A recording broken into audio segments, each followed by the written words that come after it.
उत्तर प्रदेश में आदित्यनाथ जी की सरकार ने जुर्म और जाति की सारी इंतहा पार कर ली है। नफरत, दुर्भावना और प्रतिशोध की राजनीति में उत्तर प्रदेश की सरकार जल रही है। ये आज आप सुनकर पूरी घटना को सच्चाई जान जाएं। और ये बातें मैं क्यों कह रहा हूं, आपको याद होगा विकरू कांड जिसके बाद कई इनकाउंटर हुए थे।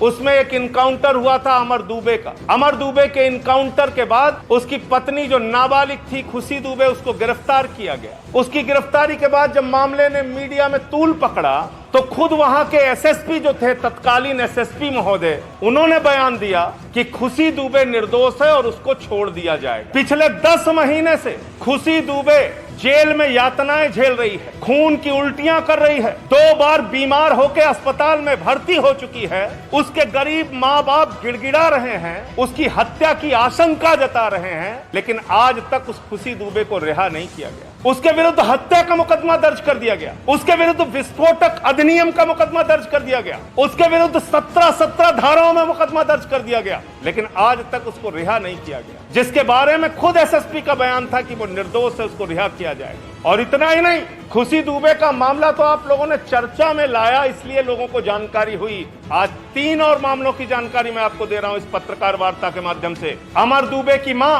क्षमा दुबे पिछले 10 महीने से जेल में है।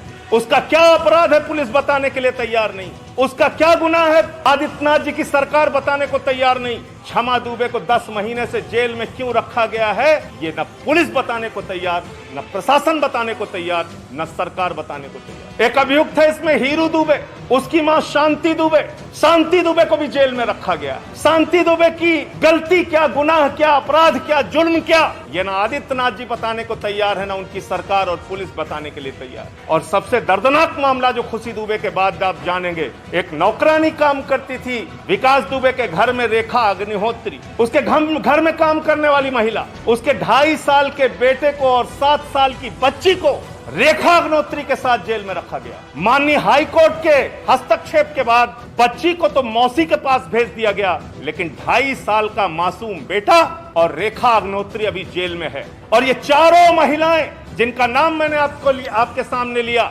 अमर दुबे की नाबालिग पत्नी खुशी दुबे, अमर दुबे की मां क्षमा दुबे, रेखा अग्निहोत्री विकास दुबे के घर में काम करने वाली महिला, और शांति दुबे हीरू दुबे की मां, ये चारों महिलाएं, मैं पूरे जिम्मेदारी से कह रहा हूं, एफआईआर की कॉपी मेरे सामने है। जो शुरुआती एफआईआर पुलिस ने लिखी, कानपुर के पुलिस के शुरुआती एफआईआर में चारों महिलाओं का नाम नहीं है। इन चारों महिलाओं का नाम इस एफआईआर में नहीं है। मैं इसकी कॉपी दे रहा हूं आपको। इसमें 22 अभियुक्त बनाए गए हैं और इन 22 अभियुक्तों में इन चारों महिलाओं का नाम नहीं है। तो मैं पूछना चाहता हूं आदित्यनाथ जी आपसे, आप प्रतिशोध में, दुर्भावना में, नफरत में इतने आगे बढ़ चुके हैं कि 2.5 साल के बच्चे को उसकी मां के साथ आप 10 महीने से जेल में रख रहे हैं। अब प्रतिशोध में और नफरत में इतने आगे जा चुके हैं कि अब अमर दुबे की मां, उसकी पत्नी हीरो दुबे की मां को 4 महिलाओं को जेल में 10 महीने से सड़ा रहे हैं। मैं पूछना चाहता हूं, कितनी नफरत की कार्रवाई आप करेंगे आदित्यनाथ जी? कितने मुकदमे लोगों के ऊपर लिखकर आपके मन में शांति मिलेगी?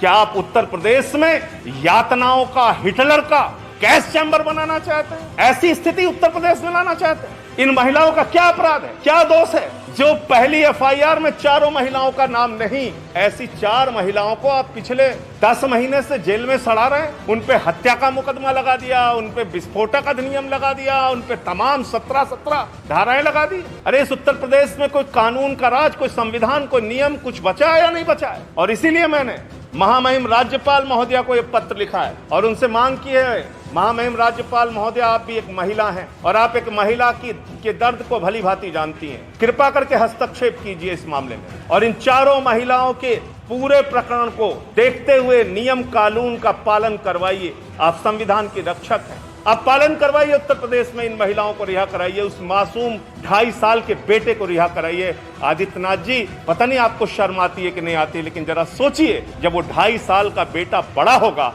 तो आपके बारे में क्या सोचेगा कि मैं कैसे जुल्मी राज में पैदा हुआ, जहां मेरा बचपन जेल में बीता बगैर किसी गुनाह के। ये पूछेगा सवाल वो। और इसलिए मैं आपको दिखाना चाहता हूं ये तमाम बयान जो उस समय के एसएसपी महोदय ने दिया है। एसएसपी का बयान है जिसमें वो कह रहे हैं कि खुशी दुबे निर्दोष है। एसएसपी का बयान है जिसमें वो साफ तौर पे मान रहे हैं कि खुशी दुबे निर्दोष है और ये उसकी हालत जो बिगड़ी है जेल में, खुशी दुबे की उससे जुड़ी हुई खबरें। तो जब एसएसपी मान रहा है और मैं आपको दिखा रहा हूं कि क्या क्या बयान उस समय के आए थे, तो आपने जबरन क्यों जेल में रखा हुआ है? क्यों अपनी प्रतिशोध और नफरत की राजनीति में आप मुकदमे लिखने में मास्टर हैं, मैं जानता हूं। आपने 14 मुकदमे मेरे ऊपर लिख दिए, मेरे पार्टी का दफ्तर खाली करा दिया, और मुकदमे लिख लीजिए। हम लोग आपकी यातना बर्दाश्त कर लेंगे। आप लिख लीजिए सूर्य प्रताप सिंह पे मुकदमा, वो भी बर्दाश्त कर लेंगे। लेकिन 2.5 साल के बच्चे को तो जेल में मत रखिए, 2.5 साल के मासूम को तो जेल में मत रखिए। क्या सोचेंगे लोग आपके बारे में? कितने नफरत से आप सरकार चला रहे हैं उत्तर प्रदेश की। इससे बाहर आइए आदित्यनाथ जी। और मैं आपसे कहूंगा कि जब तक आम आदमी पार्टी का अस्तित्व है और जब तक हम लोग राजनीति में हैं, लोकतंत्र नियम से चलेगा, कानून से चलेगा, संविधान से चलेगा, तानाशाही से नहीं चलेगा। उत्तर प्रदेश में हम हिटलर का गैस चैम्बर नहीं बनने देंगे। उत्तर प्रदेश में हम यातना गृह बनने नहीं देंगे। उत्तर प्रदेश में नाजायज किसी को अपनी दुर्भावना के चक्कर में अगर आप जेल में डालना चाहेंगे तो ये राजनीति हम लोग चलने नहीं देंगे। इसके खिलाफ हम खड़े होंगे। मैं दिखाना चाहता हूँ एसएसपी से संबंधित क्या खबर आई थी इस समय। एसएसपी दिनेश कुमार पी ने बताया कि कुछ लोगों ने उसका नाम लिया था, इसीलिए उस पर कार्रवाई कर जेल भेजा गया था। अब दोबारा कार्रवाई की समीक्षा की गई तो उसकी भूमिका नहीं पाई गई, इसीलिए उसको जेल से रिहा करने की प्रक्रिया शुरू कर दी गई है। जल्द ही वो जेल से रिहा होगी, कोई भी निर्दोष जेल नहीं जाएगा। और एफआईआर की कॉपी मैंने दिखा दी कि एफआईआर में भी इन 4 महिलाओं का नाम नहीं है। ले लीजिए आप लोग एफआईआर। तो क्या उत्तर प्रदेश को जुर्म का टापू बनाना चाहते हैं आदित्यनाथ जी? ये मैं उनसे जानना चाहता हूँ। ये एफआईआर की कॉपी है और इसमें 22 लोगों के नाम हैं और इन 22 लोगों के नाम में कहीं भी इन 4 महिलाओं का, जिनका नाम मैंने आपके सामने लिया, इनका कोई नाम इस एफआईआर में नहीं है। इसकी कॉपी मैं आपको दे दूँ।